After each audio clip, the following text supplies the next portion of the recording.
Relooking, cet appartement a un avantage, il a été réhabilité entièrement par une entreprise et c'est une page blanche et neuve sur laquelle on peut faire ce que l'on veut. Mais il a aussi une contrainte, un espace sous les toits et tout en longueur, pas facile à aménager. Bonjour. Bonjour. La solution, elle est toute simple, elle s'appelle Jean-David Benamou. La problématique de cet appartement, c'est que c'est un appartement qui comporte environ 30% sous comble, en dessous de la loi Carrez, donc en dessous d'1,80 m. C'est une configuration en L d'un immeuble haussmannien 1880, donc des chambres de bonne qui ont été évidemment rassemblées. C'est vraiment des besoins de rangement, éventuellement un espace bureau dans cet espace qui pourrait vous aider. Donc tout cet espace de couloir qui est un petit peu mal fichu se transformerait en réalité en quelque chose de très fonctionnel, mais à la fois avec une réelle recherche esthétique. Comme nous aimons bien cuisiner, nous souhaitons une cuisine bien équipée, accessible, aux lignes assez épurées. Avec les idées de l'un et les envies de l'autre, on devrait y arriver. Donc on imagine qu'ici il n'y a évidemment pas de cloison sur ce côté-ci, mais pour autant avec une séparation sur la partie salle à manger peut-être. Tout à fait, c'est la cuisine, endroit préservé, mais très ouverte tout de même sur l'extérieur. Nous souhaitons avoir un véritable espace, salle à manger, salon, coin de réception culinaire. L'idéal, ce serait d'agrandir ce passage afin d'avoir une circulation beaucoup plus fluide et en même temps de ne pas confiner la table entre la partie mansardée et un mur qui tombe un peu à pic. Et ce qui pourrait être vraiment très intéressant, c'est la continuité avec l'espace salon. Donc là, il y a réellement quelque chose à faire pour délimiter, identifier un salon propre qui soit complètement ouvert sur l'espace salle à manger sans pour autant cloisonner, sans pour autant le fermer. Il y a besoin réellement de rangement, de circulation, de garder cette lumière. À bientôt. Avec plaisir. Quelques semaines plus tard, Jean-David revient pour nous expliquer ses premières idées, comment remodeler cet espace et optimiser les parties en sous-pente. Avec ce genre de séparation, on va pouvoir créer une série de boîtes à rangement qui vont avoir des profondeurs différentes. Ici, il va aussi y avoir un espace pour 2 bureaux. Côté pièces à vivre, les travaux sont un peu plus avancés. Donc là, on se retrouve aussi dans la partie de la future cuisine. On a vraiment un plan de travail qui va arriver jusqu'au bout, avec au fond ici un passe-plat qui va donner sur la partie salle à manger. On cloisonne certes, on délimite des espaces, mais on n'obstrue pas. Ici, le frigo, donc avec une séparation qui est relativement ouverte sur l'ensemble de l'espace. Pour créer cette salle à manger, il a fallu qu'on ouvre tout ce mur.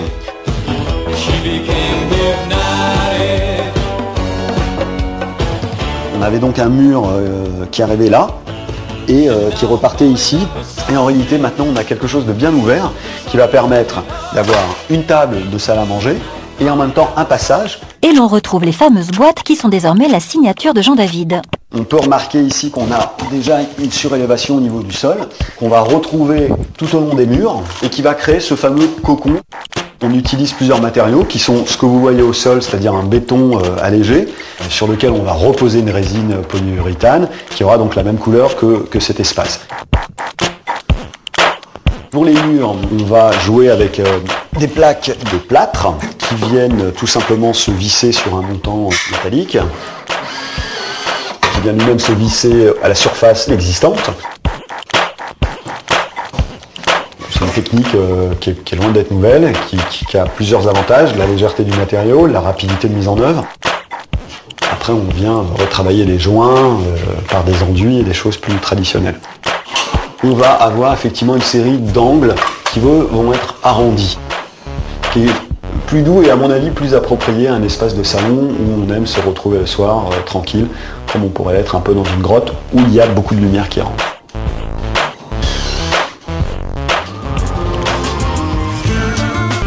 Quelle chance pour Jean-David, on lui a confié une page blanche, mais ses dimensions sont contraignantes sous les toits et tout en longueur.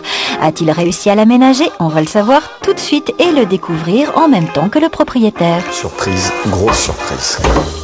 Bonjour Rémi. Bonjour Jean-David. Vous allez bien? Très bien, merci. Bon bah voilà, bienvenue chez vous. Ah oui, effectivement, vous avez su... Ça change un peu, non? Oui, tirer parti des combles. L'idée, ça a été vraiment de mettre ces blocs de rangement, donc de profiter justement de la partie mansardée qui était des espaces morts. J'en ai reculé certains, avancé d'autres, et c'est un petit peu ce qui va créer le dynamisme ici dans tout ce couloir. Il y a une série de rangements effectivement qui correspond à la transition, il a fallu faire avec ce poteau. Et puis derrière on retrouve effectivement les 2 bureaux dont vous aviez besoin. Les bureaux sont aussi des gros blocs en avancée. La crainte numéro 1, c'était d'avoir un espace un petit peu longiligne, rectiligne, qui nous aurait donné l'impression de rentrer dans un espèce de couloir administratif, un couloir long, sans âme, sans aucun esprit. Donc juste après, vous avez une cuisine qui, elle, est bien ouverte. Je ne souhaitais pas manger dans la cuisine, donc je suis très satisfait parce qu'il y a beaucoup d'espace sur une surface relativement réduite avec effectivement le handicap de la soupente.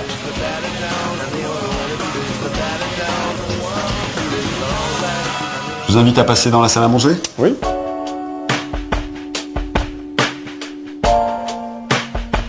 Alors là aussi, c'est une grande satisfaction. On retrouve de la profondeur.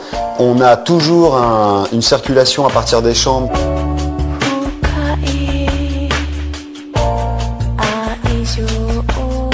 Moi, au départ, j'avais peu de réceptivité par rapport à ce rouge chine et en fin de compte, il y a une parfaite adéquation entre la couleur du parquet massif, ce rouge chine, et puis la couleur café chocolat. J'ai remarqué que vous aviez placé quelques très belles lampes, dont celle-ci. Bah écoutez, il y en a 3 en fait sur le même principe. C'est un jeune créateur qui s'appelle Franck Vogel.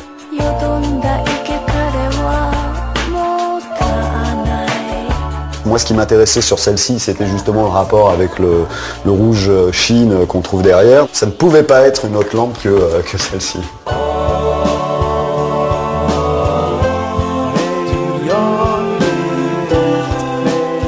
On a vraiment surélevé le sol, rabaissé le plafond, créé une épaisseur sur les côtés, toujours avec une couleur unique. Et on n'a que ce fond qui est blanc et qui, du coup, agrandit vraiment cet espace salon, qui n'est pas très grand, mais qui a tout ce qu'il faut. C'est l'espace bien-être par excellence.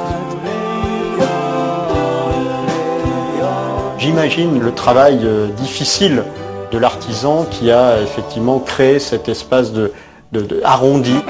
L'espace a été sculpté et rendu tout simplement intéressant. Toujours dans l'esprit arrondi, moi j'ai voulu aussi mettre ces 2 tables que j'ai dessinées avec des bords qui ne sont pas carrés, blanc volontairement comme le blanc du mur du fond. Vous nous avez proposé de mettre une résine qui change des matériaux traditionnels et là aussi ça donne une touche de création vraiment très intéressante. C'est ce matériau qui me permet d'avoir exactement le même raccord couleur avec ce qui se passe au niveau du mur. Félicitations, le pari est réussi, il n'était pas facile à tenir. Je vous remercie et je vous invite à ce qu'on se fasse 2-3 merguez dans le feu de cheminée si vous voulez. Eh bien Jean-David, les merguez dans le salon, ce sera la seule faute de goût et on a bien cherché, c'est vraiment la seule. Un couloir, 2 pièces. Des recoins utilisés au mieux comme la cuisine qui a même l'air spacieuse, ouverte mais subtilement séparée du coin salle à manger. Et pour finir, le cocon, le salon pour lequel Jean-David n'a pas hésité à rogner sur la hauteur sous plafond, esthétique et confort parfait.